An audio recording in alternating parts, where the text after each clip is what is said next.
Bien, ¿de qué trata esta serie? Vamos a hablar de contexto. ¿Cuántos saben que el contexto es importante? Si usted le dice a su esposa, mi amor, te ves muy bonita, es una cosa. Pero las mismas palabras dichas a alguien que no es su esposa es otro asunto completamente diferente, ¿sí o no? Las mismas palabras en un contexto diferente ya no son lo mismo. Entonces es importante el contexto en el que vemos también la palabra del Señor. Hay algunos versículos de la Biblia que son tan famosos, tan reconocidos, tan recitados, que casi hemos diluido el significado detrás de ellos. Es más, algunos versículos son tan repetidos que ya ni nos acordamos en qué libro están, en qué capítulo, en qué versículo. Mucho menos recordamos el contexto de esos versículos. Peor aún, a veces hemos oído o hemos compartido el texto equivocadamente, en un contexto equivocado o dando una idea de lo que dice el texto, pero no meramente la verdad explícita o precisa del versículo. Entonces, en esta serie lo que vamos a hacer es que vamos a ver algunos de esos versículos conocidos y vamos a estudiar su significado en el momento, en la época en la que fueron escritas, para después aplicarlas a nuestras vidas. Estos conceptos, estos principios, aplicarlos correctamente a nuestras vidas y experimentar la plenitud la plenitud de la grandeza que estas verdades nos dan. Nos van a ofrecer confort, ánimo, crecimiento espiritual. ¿Cuánto lo creen? El día de hoy quiero empezar con un texto muy conocido. Quizás usted no sabe el capítulo, el verso, el libro, pero cuando usted oiga esto, usted se va a acordar de una frase muy familiar a los cristianos. 1 Corintios 10, versículo 13. De este versículo viene esa frase que muchos hemos utilizado: Dios nunca te va a dar algo que no puedas manejar. Dios nunca te va a dejar pasar algo que no puedas aguantar. ¿Cuántos han escuchado algo así? Miren lo que dice el versículo. Vamos a ver las palabras en contexto. Las tentaciones que enfrentan en su vida no son distintas de las que otros atraviesan. Otra versión dice: no son incomún al género humano. Y Dios es fiel, y esto es lo que hemos oído, no permitirá que la tentación sea mayor de lo que puedan soportar. Cuando sean tentados, Él les mostrará una salida para que puedan resistir. Déjenme empezar abriendo sus ojos a la manera en que nos equivocamos al utilizar este versículo. El error más grande que cometemos con este versículo es que lo aplicamos al sufrimiento en lugar de a la tentación. El contexto es muy claro. Pablo está hablando específicamente de la tentación. No está hablando de las pruebas o las tribulaciones o los sufrimientos que atravesamos. Está hablando de las tentaciones que atravesamos.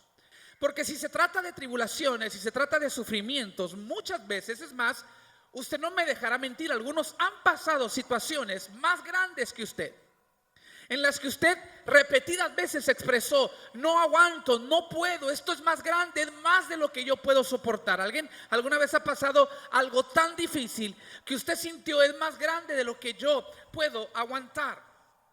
Cada cristiano atraviesa angustias, la pérdida de un ser querido, la enfermedad, persecución, abandono, etcétera. Y es durante estos tiempos en que alguien con muy buenas intenciones nos dijo: tranquilo, si no aguantaras, Dios no lo permitiera, porque la Biblia dice que Él no te va a dar más de lo que puedas soportar.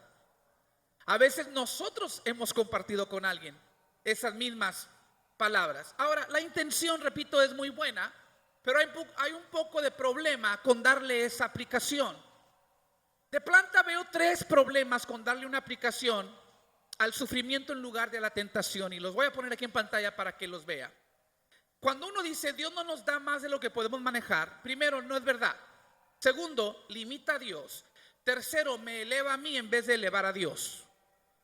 ¿Ok? Primero, no es verdad a la vida y el testimonio de la Escritura. Cuando usted piensa en un José ante la injusticia, o David frente a un gigante, o a Job sufriendo enfermedad, o quizás los primeros cristianos ante la persecución. Muchos de ellos en verdad enfrentaron cosas que por sus propias fuerzas eran incapaces de soportar. Entonces no es verdad al testimonio y a la vida de la Escritura. Número 2, limita a Dios. Cuando uno dice Dios no nos da más de lo que puedo manejar, estamos diciendo que Dios está limitado a mi capacidad de aguantar. Entonces limitamos los propósitos de Dios y la soberanía de Dios a lo que soy capaz o incapaz de soportar.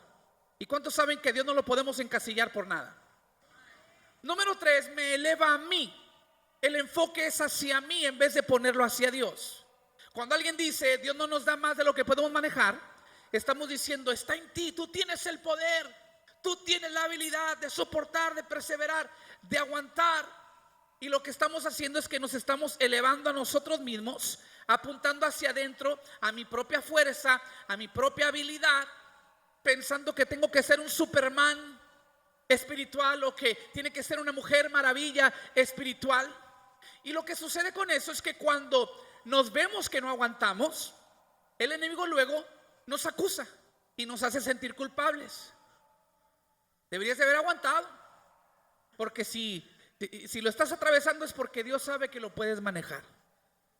Y luego el enemigo nos echa ese peso, esa carga de culpabilidad encima y trunca los propósitos de Dios en nuestras vidas. Entonces, no se aplica a las adversidades, se aplica a las tentaciones. De hecho, el mismo Pablo que nos dio 1 Corintios 10:13 también escribió 2 Corintios 1 versículos 8 al 9 a la misma audiencia, a la iglesia de Corinto. Les dice allí: amados hermanos, pensamos que tienen que estar al tanto de las dificultades que hemos atravesado en la provincia de Asia. Mire esto, dice: fuimos oprimidos y agobiados más allá de nuestra capacidad de aguantar, y hasta pensamos que no saldríamos con vida. Pero mire esto, de hecho esperábamos morir, pero como resultado dejamos de confiar en nosotros mismos y aprendimos a confiar solo en Dios, quien resucita a los muertos. Claro que en adversidades Dios te va a dar más de lo que puedas manejar, porque cuando lo hace, el objetivo es que tú dejes de confiar en ti mismo, en tu propia fuerza, y te des cuenta que tienes un Padre celestial, un Dios poderoso, un Padre amoroso que está contigo. Aun cuando no puedes, Él puede. Aun cuando se te cae encima el mundo, Él todavía lo sostiene en la palma de su mano. Aun cuando tú caes, Él todavía está parado sobre toda la creación. Aun cuando se desborona tu vida, Él todavía está sentado sobre su trono. Y el secreto está en apoyarnos en Él, en caminar de acuerdo a su fuerza. ¿Cierto o no es cierto? Claramente entonces en 1 Corintios 10:13 Pablo no está hablando de adversidad, está hablando de tentación. Así que vamos a estudiar el versículo, pero ahora en su contexto, en el contexto de la tentación, y vamos a aprender cómo lidiar, cómo vencer ante la tentación. Déjenme les doy un poquito de contexto.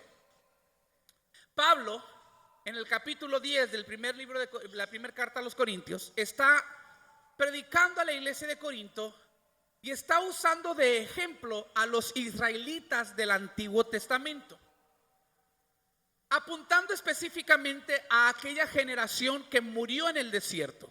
No sé cuántos están familiarizados con la historia, pero les doy un resumen rápido. Los israelitas estaban como esclavos en Egipto por 400 años. Dios dice: yo los llamé a ser cabeza y no cola, a estar por delante y no por atrás, a ser bendecidos y no a servir. Entonces los voy a sacar al desierto y los voy a llevar a una tierra que fluye leche y miel. Pero la gente salió, 2 millones de ellos salieron al desierto y fueron incrédulos. Dijeron: Dios nos sacó de Egipto, nos prometió una tierra que fluye leche y miel, pero seguramente vamos a morir aquí en el desierto. Entonces Dios dijo, bueno, que sea conforme ustedes han declarado. Los que han dicho eso efectivamente van a morir en el desierto. Entonces los estuvo haciendo vueltas en el desierto hasta que murió toda una generación incrédula. Solamente entraron de la generación antigua Josué y Caleb, y las nuevas generaciones son las que heredaron la tierra que Dios había prometido. Entonces Pablo en 1 Corintios 10 está hablando de esa generación que murió en el desierto. Vamos ahora hacia el versículo 6. Les dice a los de Corinto ahora: esas cosas les sucedieron a ellos como una advertencia a nosotros, a fin de que no codiciemos lo malo como hicieron ellos. Y luego da un listado de 4 pecados específicos que el cristiano debe evitar. Versículo 7 dice: no rindamos culto a ídolos como hicieron algunos de ellos. Pecado número 1, la idolatría. Diga conmigo: idolatría. Pausa. Les tengo que decir algo que le dije al primer grupo. Tengo la sensación que esta serie va a ser de mucha enseñanza. Así que póngase listo con sus apuntes. Los que no apuntan muy rápido, con sus fotos para tomar foto de los puntos, los versículos, porque va a haber mucha enseñanza en esta serie. Primero dice: no rindamos culto a ídolos. Pecado número 1 que debemos evitar: idolatría. Como dicen las escrituras, el pueblo celebró con abundante comida y bebida y se entregó a diversiones paganas. Pecado número 2, no debemos cometer inmoralidad sexual, como hicieron algunos de ellos, lo cual causó la muerte de 23,000 personas de un solo día. Tampoco deberíamos poner a prueba a Cristo como hicieron algunos de ellos y luego murieron mordidos por serpientes. ¿Cómo lo pusieron a prueba? Murmurando. Dice: no murmuren como lo hicieron algunos de ellos. Y luego el ángel de la muerte los destruyó. Versículo 11: esas cosas le sucedieron a ellos como ejemplo para nosotros, se pusieron por escrito para que nos sirvieran de advertencia a los que vivimos en el fin de los tiempos. Pecado número 4: si ustedes piensan que están firmes, tengan cuidado de no caer. El orgullo. Diga conmigo: el orgullo. Hay gente que piensa que ha llegado a una madurez espiritual, que la tentación ya no aplica a sus vidas. Y precisamente cuando uno se enorgullece así, se vuelve candidato perfecto para caer en las garras del enemigo. Porque antes de la caída viene el orgullo, dice la palabra del Señor. La altivez. ¿Sí o no? Entonces Pablo, en contexto, si usted notó, leímos versículos 6 al 12, entrando al versículo 13. Acabamos de leer el contexto del versículo 13 y claramente podemos entender que está hablando de las tentaciones a pecar. La tentación para ser idólatras, la tentación a murmurar, la tentación a la inmoralidad sexual, la tentación a enorgullecerse. Y en ese contexto nos da el versículo 13. Ahora, a través del versículo 13, Pablo enseguida nos da herramientas, verdades que nos van a equipar para ser fuertes ante la tentación. Tan fuerte que a través de estas verdades, en esencia, Pablo declara: yo soy más fuerte que la tentación. Diga conmigo: yo soy más fuerte. Ese es mi tema del día de hoy. Yo soy más fuerte. Ahora, a muchos les va a sorprender lo que voy a decir enseguida. Pero para cuando yo me subo acá, yo ya estudié. Y no digo las cosas a la ligera. ¿Sabía usted que la Biblia no dice que debe de resistir la tentación? ¿Ya ve cómo se pusieron tan callados? La Biblia, lo busqué, en ningún lado dice que debe de resistir la tentación. La Biblia dice que debemos resistir al diablo, pero no a la tentación. Les voy a dar una herramienta al final más poderosa que resistir ante la tentación. No estoy diciendo que está mal resistir la tentación, simplemente estoy diciendo que no está en la Biblia. Y creo que Dios, siendo tan sabio y tan buen mayordomo aún del espacio que ocupa su libro, por algo no nos dice resistir la tentación. Porque hay una herramienta más poderosa ante la tentación. Les quiero sugerir en esta tarde que en lugar de resistir la tentación, debemos repensar la tentación.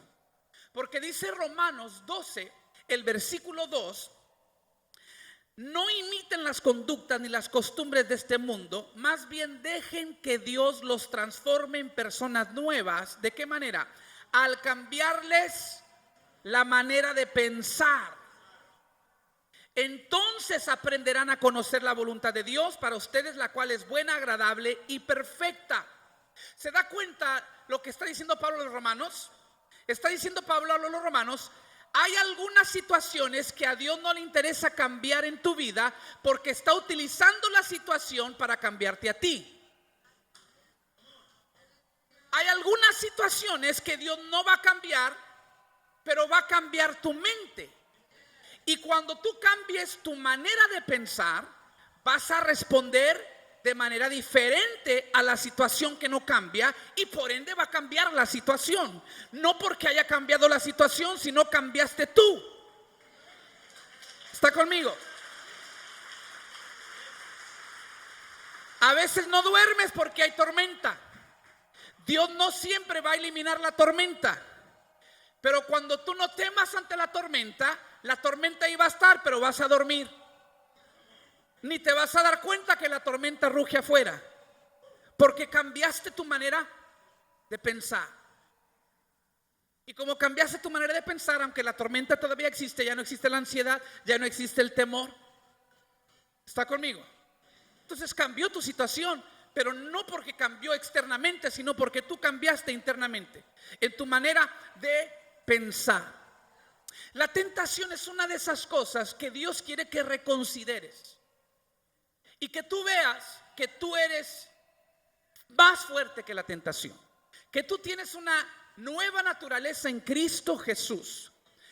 Mis queridos hermanos, nuestra naturaleza ya no es de pecado. Seguimos siendo humanos.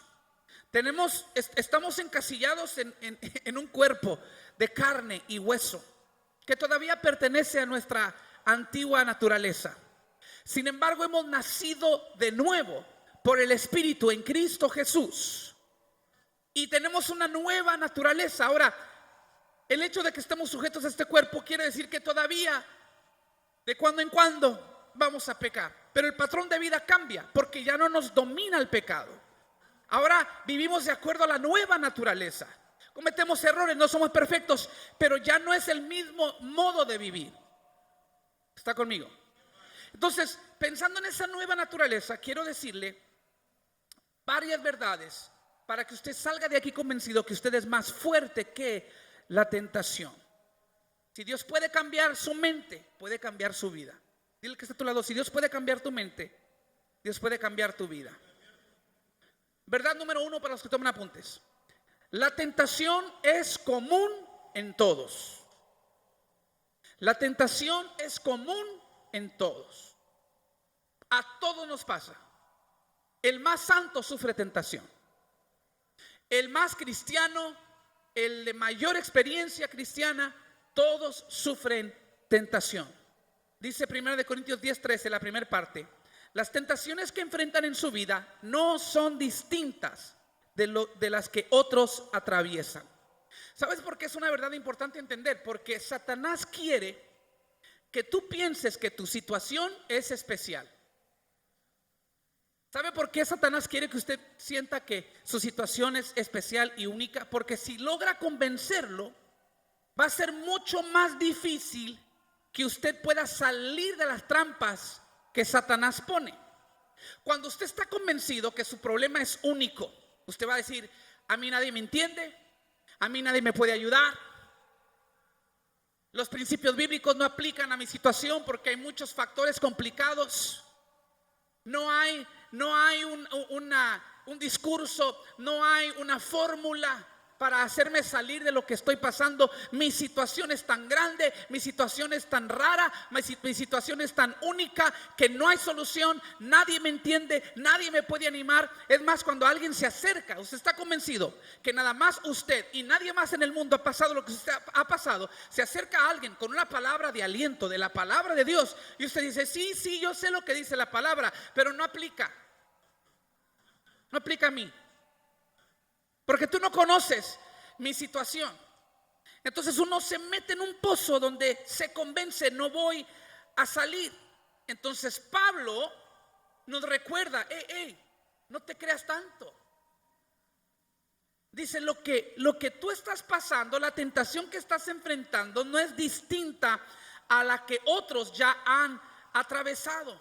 No creas que tú estás pasando una especie especial de tentación. Ahora, nadie malinterprete.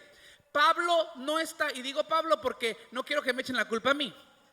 Pablo no está minimizando su situación. Lo que está haciendo es no exagerarla. ¿Sí? Él no está haciendo menos, pero tampoco está haciendo más tu situación. No está minimizando, pero tampoco está exagerando. Él simplemente está diciendo, por más dura, por más difícil que sea la tentación, ten esto en tu mente, no eres el único. Otros antes de ti, otros juntamente contigo y otros después de ti van a pasar por tentaciones semejantes, a veces hasta peores. Simplemente está diciendo, no eres el primero y no vas a ser el último. Cuando la tentación venga, hermanos, es importante recordar eso, porque después entendemos, si hay gente que lo ha enfrentado, hay gente que lo ha vencido, y yo voy a ser el próximo. No soy el único que ha pasado esta situación. Otros se han parado, no abandonaron la fe, no perdieron el gozo, no dejaron de confiar. No hay por qué yo tenga que hacerlo. Yo también voy a estar firme, yo también voy a confiar, yo también voy a vencer. Es un problema común que otros han conquistado y yo sigo en la lista. ¿Sí o no? Cuando usted adopta esta actitud, se posiciona para escapar de las trampas del enemigo. ¿Cómo? Usted empieza a ver en una perspectiva propia lo que es su tentación. Y usted entiende, está fuerte, está grande, pero no más que yo. Yo soy más grande y yo puedo. Y Dios me ha dado la capacidad, y Dios me ha dado la unción, y Dios me ha dado el poder para vencer. ¿Está conmigo? Esto me lleva a punto número 2. La tentación no es sobrenatural. Esta es una verdad. Si es común al género humano, no es sobrenatural. Y es una verdad retadora y confortante a la vez. ¿Sí o no? Es retadora porque nos deja sin pretexto. Cuando uno comete pecado, no puede decir, Dios, pues me diste una prueba muy grande. ¿Qué querías que hiciera? Yo tengo un amigo, no les miento. Es amigo lejano porque desde que empezó a salir con estas cosas me empecé a apartar. Pero él decía, ¿yo qué culpa tengo? Dice, que Dios me haya hecho carita. ¿Sí? Y con eso él justificaba que era mujeriego. ¿Sí? Y él decía, pues no tengo la culpa, así me hizo Dios. Y solo se me vienen las muchachas. Pero lo que Pablo está diciendo, no podrás culpar a Dios que hizo algo, te tentó demasiado, que tú no podías resistir. No es incomún al género humano. No es sobrenatural, no es más grande que tú la tentación. Entonces es retadora, pero a la vez es confortante. Porque si no es más grande que tú, quiere decir desde que tú naciste en Cristo Jesús de nuevo, Dios te equipó, Dios depositó en ti todo lo que tú necesitas para cumplir tu propósito, venciendo sobre la tentación, venciendo sobre el pecado. Si Él fue vencedor, tú serás más que vencedor. ¿Cuántos dicen amén? La tentación no es sobrenatural, dice la segunda parte del versículo, y Dios es fiel, no permitirá que la tentación sea mayor de lo que puedan soportar. Si hay una cosa que tú debes saber acerca de Dios referente a la tentación, es que Dios no te envía tentaciones. Dios envía pruebas, pero no tentaciones. Es más, la palabra griega para tentación es la palabra peirasmos, que traducida es prueba o tentación. La misma palabra significa las dos cosas, prueba o tentación. La tentación debe entenderse entonces como dos lados de la misma moneda. Y cómo tú respondes determina si es prueba o es tentación. Porque lo mismo que Dios utiliza para probarte, Satanás va a querer aprovechar para tentarte. Y si Satanás no tiene la capacidad de tentarte, entonces no es prueba de parte de Dios. Pero las pruebas que Dios manda son para que tú estés firme, para que te fortalezcas en tu fe. Satanás la convierte en tentación para hacerte caer. Les voy a ilustrar de esta manera. Tomemos por ejemplo que usted está en una situación difícil financieramente. No le rinde el recurso, está batallando, quizás tiene un negocio, no son las ventas de antes, está batallando. Entonces ahí viene la prueba. ¿Ok? Si usted piensa ante esta prueba, ¿sabes qué? Pues voy a tener que manejar un presupuesto, ser sabio, ser un buen mayordomo de mis finanzas, recortar aquí, recortar allá.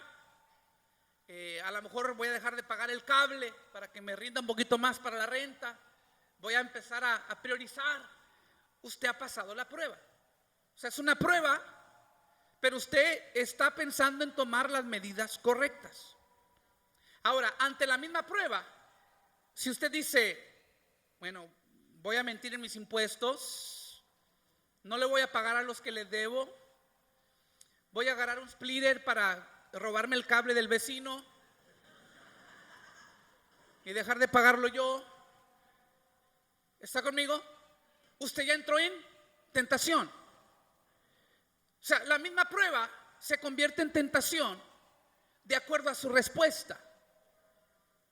Y le damos a Satanás autoridad sobre nuestras vidas cuando empezamos a de alguna manera maquinar en nuestra mente qué pecado vamos a cometer para responder a la prueba.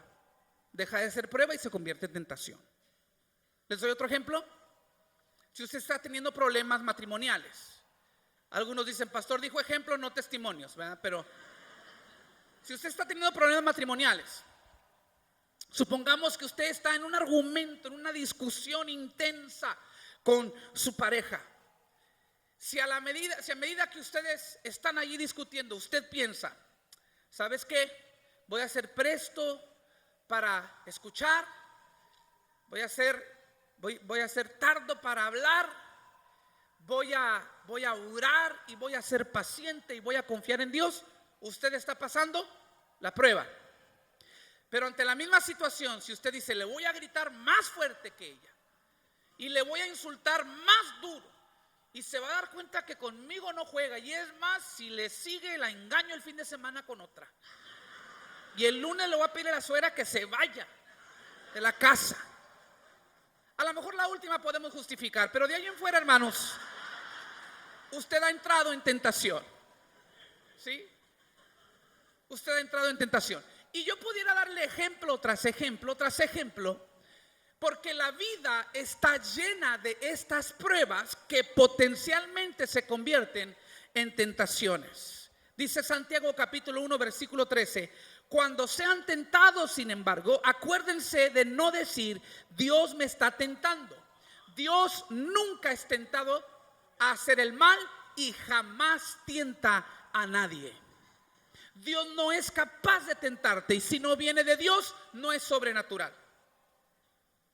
Ahora, eso es lo que tienes que saber de Dios referente a la tentación. Lo que tienes que saber de Satanás referente a la tentación es que Satanás no tiene nuevas ideas, no tiene nuevas estrategias.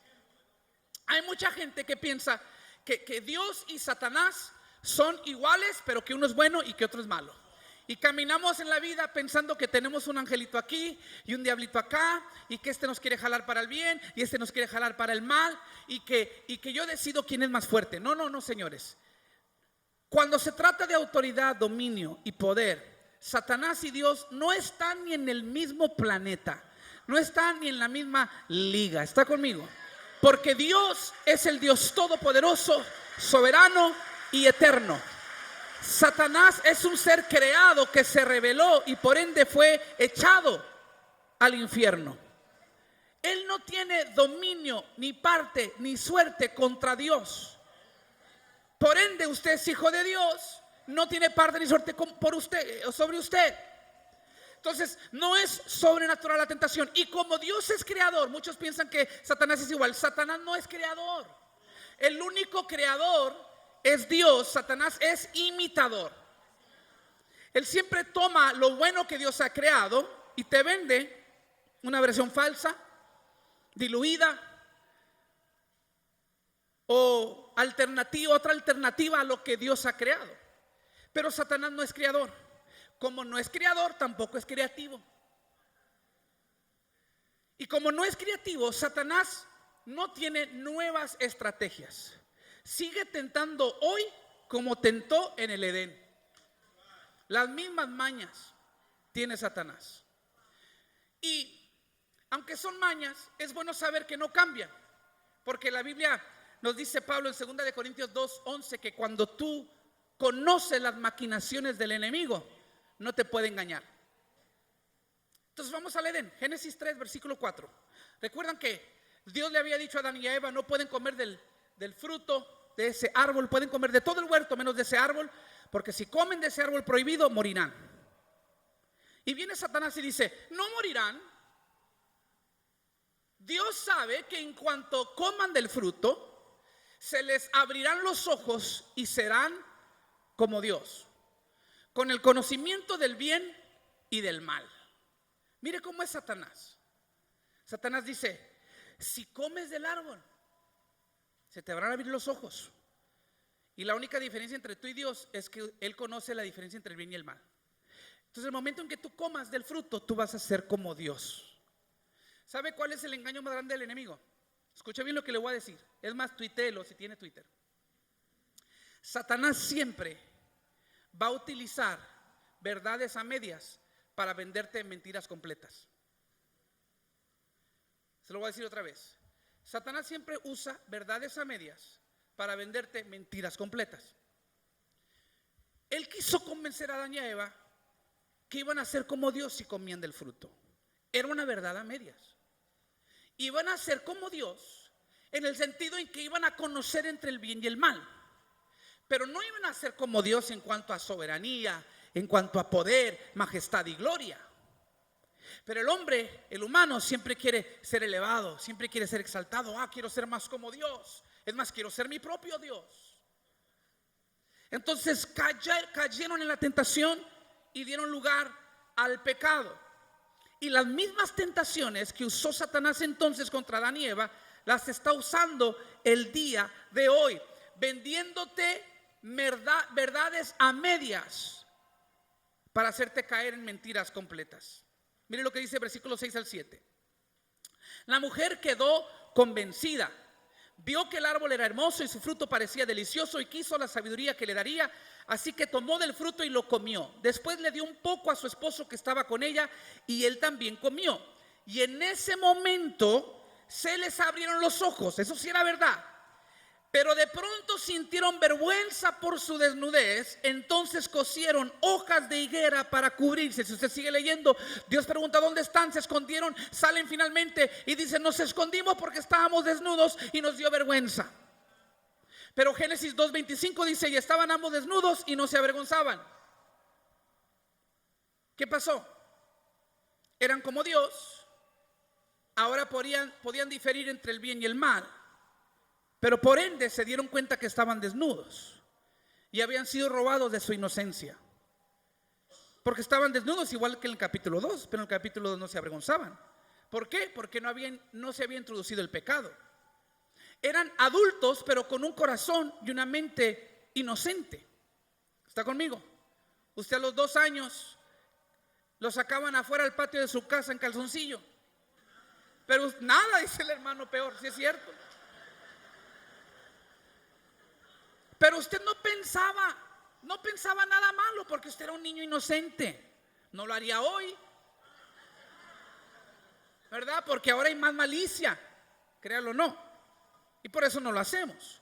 Entonces, al abrirle los ojos entró la malicia. Perdieron la inocencia. Satanás siempre va a usar una carnada y te la va a poner encima. Pero escucha bien, escucha bien. ¿Sabes por qué usa carnada?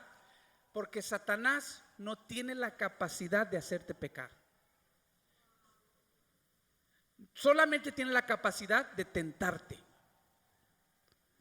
Él pone la carnada para que en tu mente tú empieces a maquinar cómo te la vas a comer. Pero él no te puede forzar. Él no tiene ningún dominio. Dios no le ha dado la autoridad para forzarte a pecar. Mire lo que dice Santiago. Santiago 1, versículos 14 y 15. La tentación viene de Satanás. ¿La tentación viene del diablo? ¿Del infierno? No. Viene de nuestros propios deseos, los cuales nos seducen y nos arrastran. Entonces Satanás te pone la carnada para cambiar tu deseo. Tú deseas honrar a Dios, pero mira que debe ya estar la secretaria. Tú deseas honrar a Dios, pero mira cómo te habló el esposo. Y debes de gritarle, insultarlo. ¿Sí? Tú quieres honrar a Dios, ese es tu deseo. ¿Sí? Pero mira cómo vive el vecino. Tú también debes de traficar drogas. Lo único que Satanás puede hacer es tentarte y tú cambias tu deseo. La tentación viene de nuestros propios deseos, los cuales nos seducen y nos arrastran. De esos deseos nacen los actos pecaminosos, y el pecado, cuando se deja crecer, da a luz la muerte. Pero no te puede forzar. Esta es otra cosa que Satanás, o que más bien que Pablo quiere que entiendas de Satanás. Él no tiene ese tipo de poder. Tú eres más fuerte que la tentación. Y Pablo está diciendo que cuando él dice que la tentación no es nada nuevo, no es nada incomún al género humano, está diciendo es de humanos, es natural a la experiencia humana sufrir tentación. No es sobrenatural, no es tan grande y poderosa y demoníaca que te vuelves en una víctima indefensa. Mis queridos hermanos, no somos víctimas, somos victoriosos en el nombre de Jesús. Somos hijos de Dios. Dios nos conoce como individuos y ha planeado tener nuestra vida segura en Él eternamente. Por eso es que Él nunca nos dejará ser tentados más allá de lo que podamos soportar. Tú eres más fuerte. Juan capítulo 18 lo ilustra de una manera increíble. Hay una historia muy poderosa cuando vienen a arrestar a Jesús para llevarlo a la cruz, cuando lo traiciona Judas. Y dice que vienen las autoridades a donde Jesús y a los discípulos. Y Jesús dice: ¿a quién vienen buscando? Ellos dicen: a Jesús de Nazaret. Y Jesús dice: yo soy. Y cuando Jesús dice, léalo, cuando Jesús dice yo soy, la Biblia dice que cayeron postrados, indefensos, no podían hacer nada, porque estaba allí, se respiraba la autoridad de Jesús. ¿Y sabe por qué hizo eso Jesús? ¿Sabe por qué los tumbó con su presencia?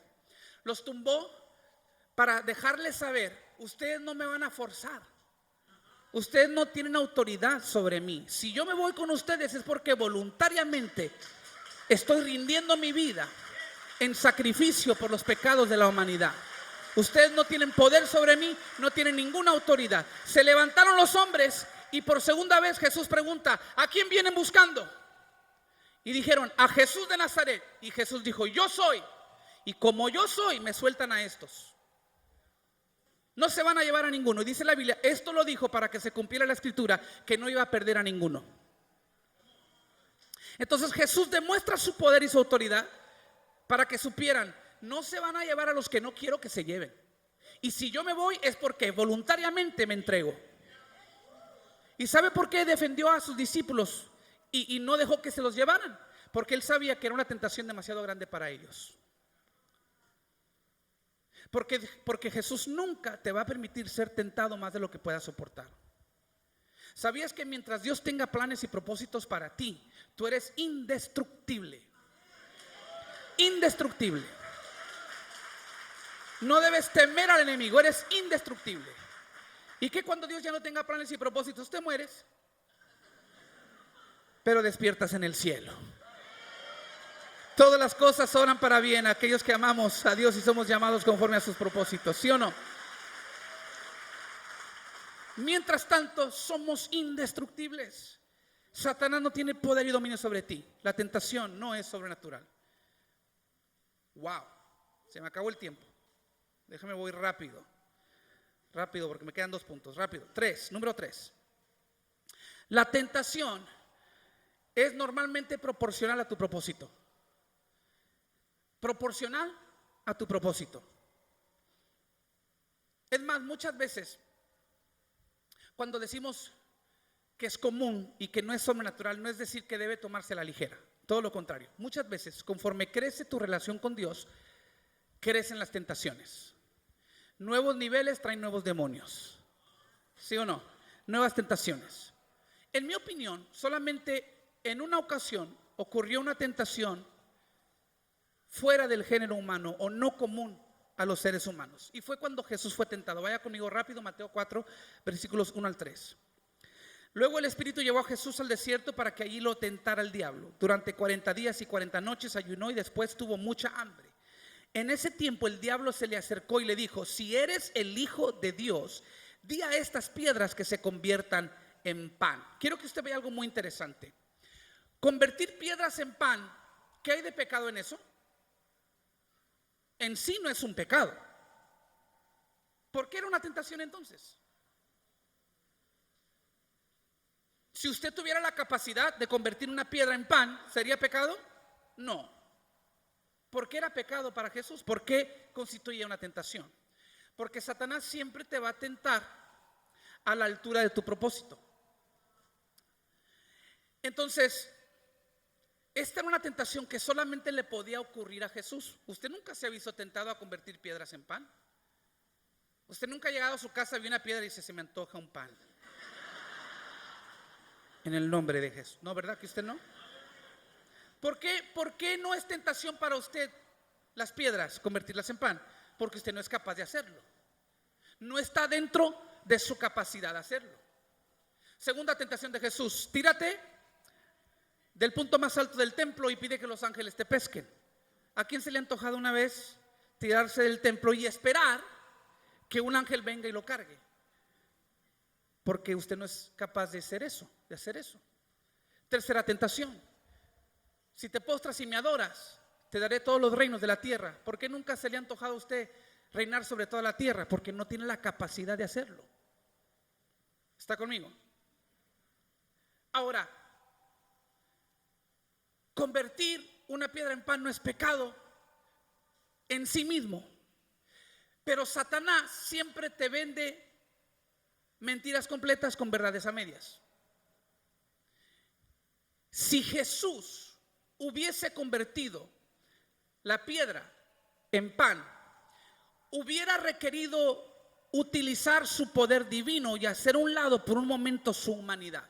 Jesús hizo muchos milagros como ser humano, teniendo fe, siendo lleno del Espíritu Santo, pero eran milagros conforme a su propósito, milagros ordenados por Dios como parte de su ministerio.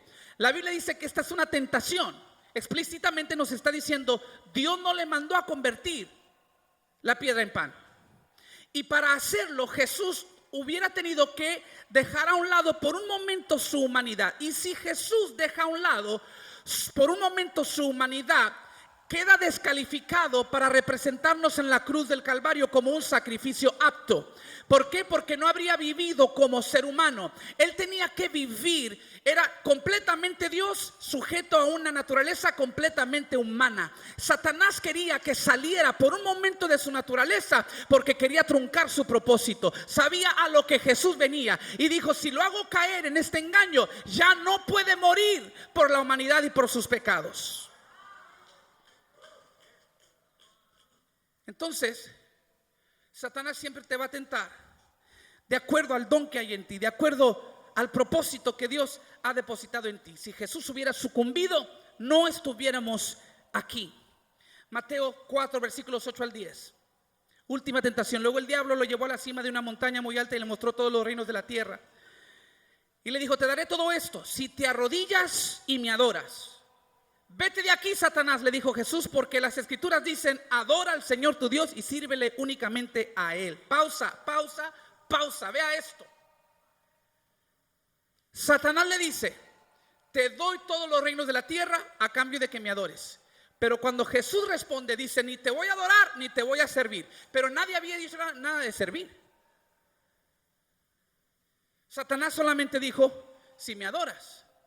Pero Satanás siempre te vende mentiras completas con verdades a medias. Satanás sabía que lo que tú adoras te esclaviza. Lo que tú adoras te esclaviza. Por eso Jesús dice, ni te voy a adorar, ni te voy a servir. Porque si te doy mi adoración, quiere decir que te tengo que dar mi servidumbre. Pero tú no eres mi padre, eres padre de mentira. Vete de aquí, Satanás. ¿Está conmigo? La tentación dice, arrodíllate. Porque si te arrodillas, tendrás que servir a ese pecado. Quedarás dominado a ese pecado. Termino. Número 4, pasa el grupo de alabanza. Recuerde, Dios no lo dejará ser tentado más de lo que pueda soportar. Usted tiene la habilidad de decirle no a la tentación. Usted puede decir, no te voy a servir, Satanás, yo soy más fuerte que la tentación. Número 4, la tentación siempre tiene un escape. Siempre hay una salida. La última parte del versículo 13, cuando sean tentados, Él les mostrará una salida para que puedan resistir. Esa palabra salida en el original griego es la palabra ekbasis, que significa caminar hacia afuera. ¿Ok? Entonces dice la Biblia, cada vez que tú enfrentas una tentación, no solamente hay una salida, tú tienes la capacidad de levantarte, caminar y salir de la tentación. Recuerden que les dije que les iba a dar una estrategia mejor que resistir.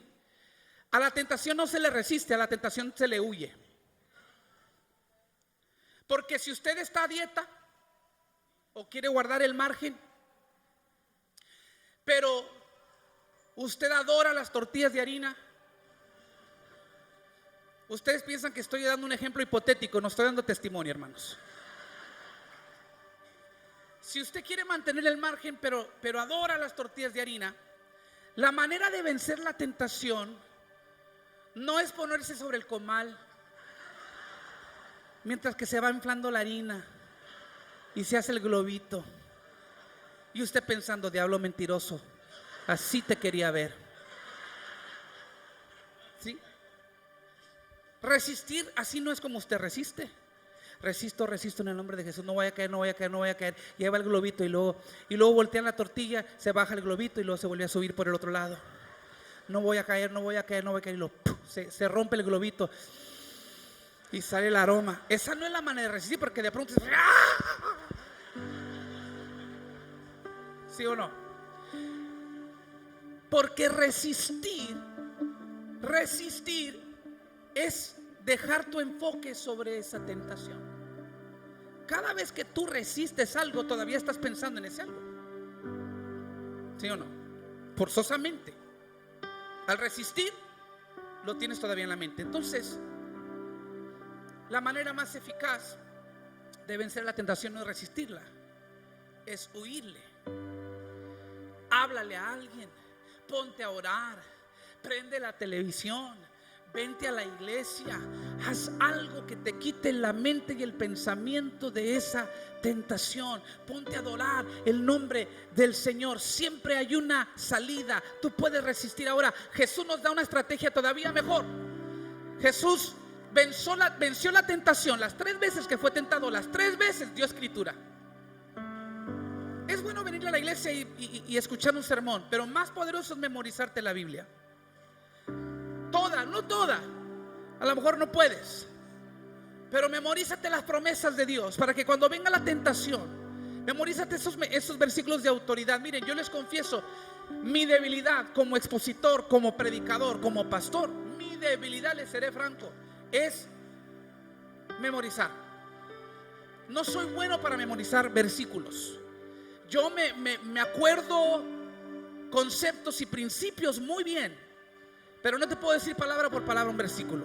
Cuando yo estaba estudiando esto, ¿qué creen que me dio? Me dio por ir a mi celular y bajé una aplicación que me ayuda a memorizar la Biblia.